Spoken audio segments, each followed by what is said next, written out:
The late afternoon sun spilled long shadows across Maple Grove, a neighborhood so polished it felt like a magazine spread. Perfectly trimmed lawns flanked houses that screamed wealth, each one a slight riff on the same upscale blueprint. This was a place built for calm, for order, where the Homeowners Association ruled with an iron fist. For Tom and Emily Harris, Missouri VYing here was supposed to be a fresh start, a safe haven for their daughter, Lily, a 10-year-old with a spark in her eyes and a quiet strength that outshone her cerebral palsy. Lily's Dula 15,000-power wheelchair wasn't just a tool, it was her wings, her way to chase the world. Their new home, with its accessible layout, was meant to be their sanctuary. But Maple Grove bowed to one woman, Barbara Whitaker, the HOA president who didn't just enforce the rules, she wielded them like a warlord. Barbara was in her mid-50s, her blonde hair frozen in a helmet of hairspray, her eyes sharp enough to spot a weed from across the street. Her pristine SUV prowled the neighborhood, a gleaming symbol of her authority. The HOA handbook was her gospel, and she delivered violation notices like lightning bolts. A recycling bin out 5 minutes late, a blade of grass too tall, Christmas lights up past January 1st. Her voice dripped with fake sweetness, but her gaze was ice. Most residents had mastered the art of staying in VY Cybele, nodding along to avoid her wrath. The Harrises, though, were a problem she couldn't ignore. Emily still remembered their first HOA meeting, the air thick with forced politeness in the community clubhouse. Old Mr. Thompson, clutching a tiny garden gnome, had dared to ask about loosening the lawn decoration rules. "Barbara, could we maybe tweak the clause for a bit of personal flair?" he'd ventured. Barbara's smile was a razor.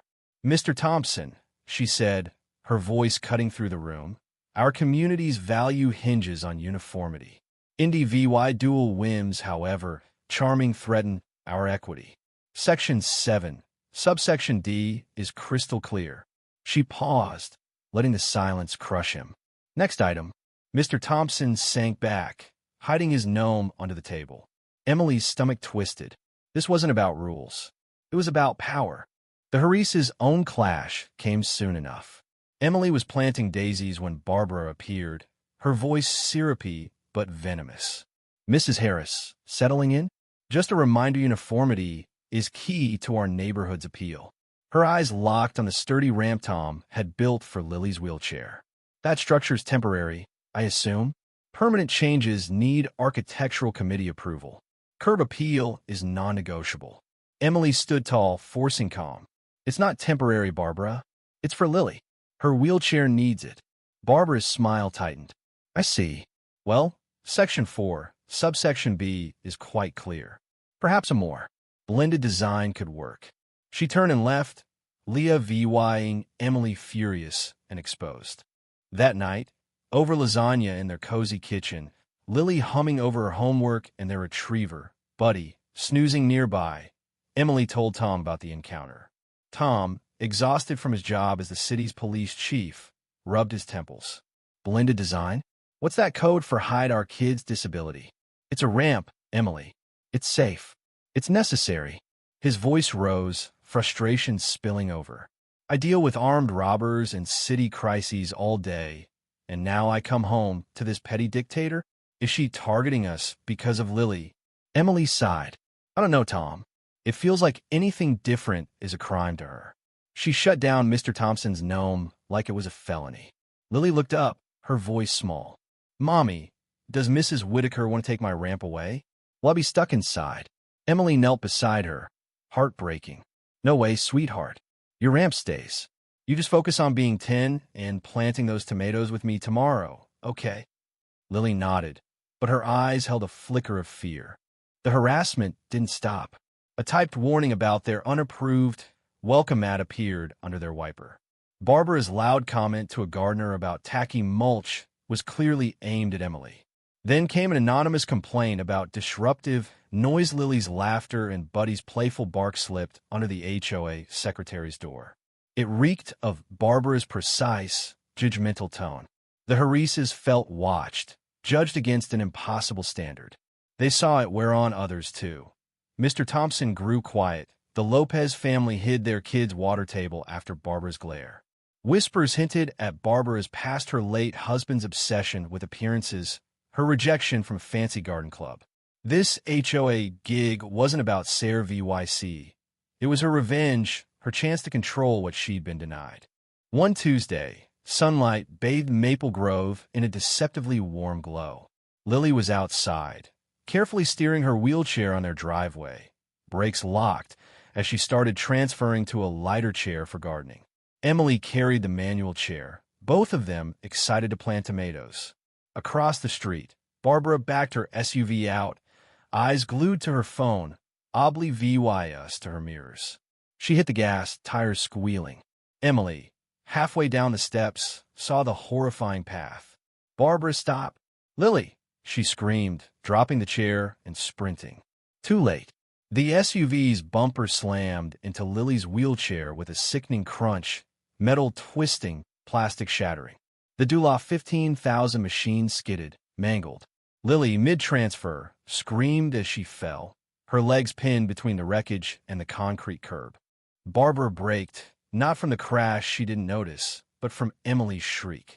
She stepped out, her face not concern but annoyance. Ignoring Lily's sobs, she snapped, "Honestly, some people have no consideration. Leah VYing equipment in the way. This clutter ruins the street's aesthetic." She waved dismissively. "It drags down everyone's property values." Emily reached Lily, heart pounding. "Lily, honey, are you okay? Talk to me." Lily sobbed, clutching her scraped arm, her face pale. "My leg's stuck, Mommy. It hurts." Barbara, unfazed, raised her phone. "I'm documenting this negligence," she said coldly, filming the wreckage and Lily's pain. "Obstructing access is a clear HOA violation." Emily, frantic, shouted, "We're on our property. You hit her chair. She's hurt. Call 911. Barbara sniffed. No need for hysterics or emergency Sarah VYCES over property damage. She's exaggerating. Then, in a chilling act, Barbara returned to her SUV, shifted in a drive, and rolled forward, tires grinding over the wreckage. She reversed, crunching it again, as if ensuring total destruction. "Just needed clearance," she said calmly, pulling into the street. Emily, shaking, dialed 911. "My daughter's hurt. Her wheelchair was crushed deliberately. 12 Maple Drive, please hurry." Miles away, Tom sat in a dull budget meeting, his radio crackling. Vehicle collision, possible pediatric entrapment, disabled child pinned, 12 Maple Drive. His heart stopped. His address. His daughter. He bolted, radioing, "Patch that call to me." Chief Harris responding. He sped through traffic, body camera on, dread mounting. 3 minutes later, he arrived to a nightmare. Emily sobbing beside Lily, the wheelchair a twisted heap, Barbara standing smugly by her SUV, phone in hand. Neighbors gawked. Mr. Thompson pale, the Lopez's horrified. Tom parked, boxing in Barbara's car, and strode over, his chief's badge VY Seibel.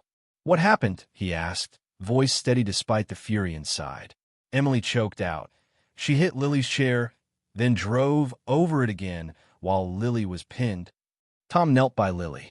"Hey, Lily Bug, Daddy's here. Show me where it hurts." Lily pointed to her ankle, trapped in the wreckage. "It's stuck, Daddy." Tom, with practiced calm, pried the metal just enough for Lily to slip free. Her ankle was bruised, sprained but intact. He lifted her, whispering, "You're safe now." Turning to Barbara, his gaze was ice. She stepped forward, oblivious to his badge. "Officer, thank God you're here." This woman left that contraption blocking the street. "I barely tapped it, and now they're making a scene." Tom's voice was low, lethal. "License and registration." "Now." Barbara bristled. "It wasn't my fault." But she faltered, spotting his badge, his title sinking in. She handed over her documents, hands shaking. "I saw you filming," Tom said. "Hand over the phone. Deleting EVY Denke is a felony." Panic flashed in her eyes. "It's my property," she snapped. His radio crackled. A patrol unit and paramedics were seconds away. Barbara's face fell. "You're the police chief." Officer Daniels arrived, taking statements. Mr. Thompson, voice shaking, said she backed into the chair, never looked, then drove over it again deliberately. Mrs. Lopez nodded, tears falling. She filmed Lily crying and didn't help. Tom faced Barbara. Witnesses say you hit the chair, filmed a hurt child, and drove over it twice more. You tried deleting evidence. Barbara gasped, they're lying. Tom pressed, hand over the phone. She refused. We'll get a warrant, he said. Felony assault, destruction of property, reckless endangerment, evidence tampering. Traffic cams and doorbell footage will confirm. The radio confirmed. A traffic cam caught her SUV's actions. Barbara's arrogance shattered. Officer Daniels cuffed her. Carol Whitaker, you're under arrest. She shrieked. I'm the HOA president. This is harassment. Her threats suing the city, claiming connections faded as the patrol car door shut. Paramedics took Lily for x-rays. The investigation moved fast. Barbara had wiped her phone and corrupted local cameras, but the case hung on witness accounts and partial footage. Months later, at trial, her defense exploited the lack of clear video, casting doubt on testimonies. Justice seemed to slip away. Then a breakthrough.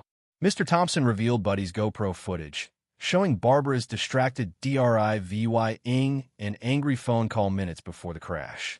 Better yet, a forensic search of her SUV found Lily's smartwatch, its impact-triggered recording capturing Barbara's cold narration, the grinding impacts, and her muttering about deleting evidence. The courtroom froze as the audio played. Lily's sobs, Barbara's cruelty. The jury took an hour. Guilty on all counts, including a hate crime for targeting Lily's disability.